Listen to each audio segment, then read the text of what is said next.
বিয়ের দিন রাতে আমার স্বামী আমার পেটের একটা সেলাইয়ের দাগ দেখে প্রচন্ড চমকে ওঠে আর আমাকে সরাসরি প্রশ্ন করে, তোমার পেটে এটা কিসের দাগ, কিসের অপারেশন হয়েছিল তোমার যে কারণে এরকম সেলাইয়ের দাগ আছে? স্বামীর মুখে এই প্রশ্নটা শুনে না আমি খুব ভয় পেয়ে গিয়েছিলাম, চমকে উঠেছিল। ভয় পাওয়ার কারণে স্বামীকে হঠাৎ করে বলে ফেলি, আমার পানি পিপাসে লেগেছে, আমি একটু পানি খেতে চাই। কথা শোনা মাত্রই আমার স্বামী এক গ্লাস পানি এনে আমার সামনে এসে হাজির। আমি তাড়াহুড়া করে তার হাত থেকে পানিটা নিয়ে ঢকঢক করে পানিটা খেয়ে ফেললাম। আমার পানি খাওয়া শেষ হওয়া মাত্রই সে আবারও জিজ্ঞেস করছে, তুমি তাড়াতাড়ি বলো তোমার পেটে এটা কিসের সেলাইয়ের দাগ। মুহূর্তে আমি কান্না করে দেই। কান্না করতে করতে তাকে বলি, আসলে আমি আমার বিয়ের আগেই আপনাকে এই সমস্ত কথা জানাতে চেয়েছি, কিন্তু আমার মা আপনাকে কোনো কথা জানাতে দেয়নি, এখানে আমার কোনো দোষ নেই। তখন আমার স্বামী বলে, ঠিক আছে, যেটা করেছো করেছো, এখন জিজ্ঞেস করছি, এখন তুমি বলো এক্স্যাক্টলি তোমার সাথে কি হয়েছিল। তখন ভয়ে ভয়ে গলা কাঁপতে কাঁপতে স্বামীকে বললাম, সত্যি কথা বলতে আমি একটা ছেলেকে ভালোবাসতাম। প্রায় 3 বছর আগে একটা ছেলের সাথে আমার খুব গভীর সম্পর্ক ছিল। আমি ওকে অনেক ভালোবাসতাম, ও আমাকে ভালোবাসতো। তাই আমরা সবসময় কথাবার্তা দেখাশোনা করতাম।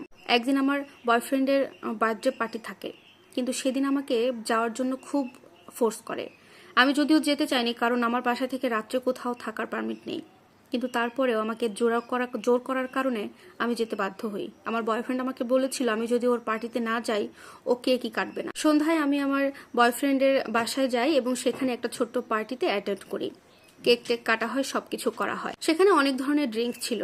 আমি কোনো কিছুই খেতে চাইনি, কিন্তু তারপরেও সবাই জোর করার কারণে আমি একটা ফ্রুট জুস নিয়েছিলাম। সেটা খাওয়ার পর থেকেই আমার মাথা খুবই ঘুরছিল। তখন আমি আমার বয়ফ্রেন্ডকে বলি, আমার শরীরটা খারাপ লাগছে, আমাকে একটু বাসায় রেখে এসো। তখন সে বলে, আচ্ছা ঠিক আছে, চলো নামিয়ে দিয়ে আসি। এই কথা বলার পরেই আমার মাথা ঘুরে আমি পড়ে যাই। তারপরে আমার সাথে কি হয় আমি আর কিছু মনে রাখতে পারি না। পরবর্তী সকালে যখন আমি ঘুম থেকে উঠি, তখন আমি দেখতে পাই আমি বিছানায় শুয়েছি আমার বাড়িতে।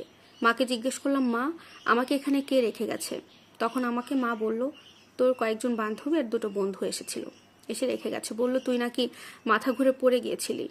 তখন আমি ভাবলাম তাহলে হয়তো আমাকে আমার বয়ফ্রেন্ড এসে রেখে গেছে, এটা মনে করি আমি চুপচাপ আছি। কিন্তু ঠিক তার পরের দিন থেকে আমি আমার বয়ফ্রেন্ডকে আগের মতো করে আর পাচ্ছি না। আমি ফোন দিলে সে রিসিভ করে না।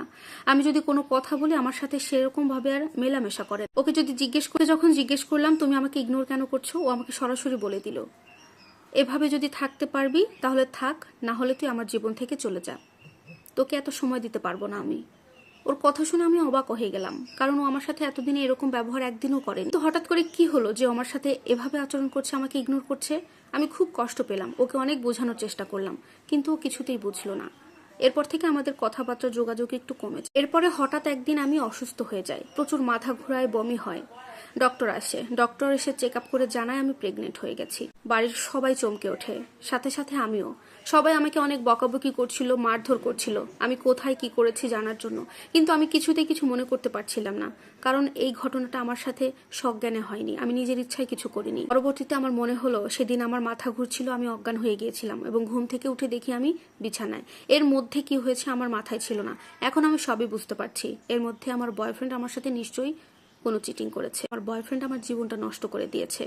তারপরে ওকে আমি খুব জোরাজোরি ভাবে ধরি। সে বলে যে হ্যাঁ, আমি তোকে ইউজ করার জন্য ভালোবেসেছিলাম, তোকে ইউজ করা শেষ, এখন তোর সাথে আমার আর কোনো সম্পর্ক নেই। পরবর্তীতে আমার বাবা মা বাচ্চাটা নষ্ট করার জন্য ডক্টরের কাছে নিয়ে যায় এবং ডক্টর বলে বাচ্চাটা নষ্ট করতে হলে অপারেশন করতে হবে, কারণ অনেকটা সময় পেরিয়ে গেছে। আর বাচ্চা বের করতে যে অপারেশনটা করা হয়েছিল, আমার পেটে আপনি সেই দাগটাই দেখতে পাচ্ছেন। আর এই কথাগুলো আমার মা আপনাকে বিয়ের আগে জানাতে নিষেধ করেছিল, বলেছিল বিয়ের পরে তুই সবকিছু খুলে বলবি, আমাকে আপনি ক্ষমা করে দেবে। আমার কথা শুনে আমার স্বামী আমার দিকে একটানা তাকিয়ে রইল। বেশ কিছু সময় পরে আমাকে বলল, এই কাজটা তোমরা একদমই ঠিক করোনি, তুমি আমার জীবনটাও নষ্ট করে দিলে, তুমি আর তোমার পরিবার মিলে। আমি তোমার সাথে সংসার করতে পারবো না। তুমি যদি আমাকে বিষয়টা আগে খুলে বলতে, আমি ভেবে দেখতাম তোমাকে বিয়ে করব নাকি করব না, কিন্তু বিয়ের পরে কথাটা বলা, আমাকে ঠকানো, একই কথা। আমি তোমাকে নিয়ে সংসার করতে পারবো না, আমি তোমাকে ডিভোর্স পাঠিয়ে দেব, তুমি তোমার বাবার বাড়ির লোকের সাথে কথা বলে নিও।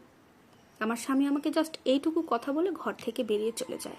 আমি না পেলাম আমার ভালোবাসার মানুষকে, না পেলাম স্বামীর সংসার, সন্তান। আমার জীবনটা একদম শেষ হয়ে গেল।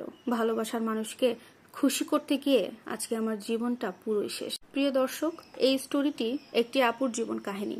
আপুটা শেয়ার করেছে, তবে তার নামটা গোপন রাখতে বলেছে। আসলে এভাবে মানুষকে ঠকানো ঠিক না। আর প্রত্যেকটা মেয়েকেও বলবো সবকিছু ভেবেচিন্তে করতে হয়। ভিডিওটি ভালো লাগলে লাইক, কমেন্ট, শেয়ার করবেন। আল্লাহ হাফেজ।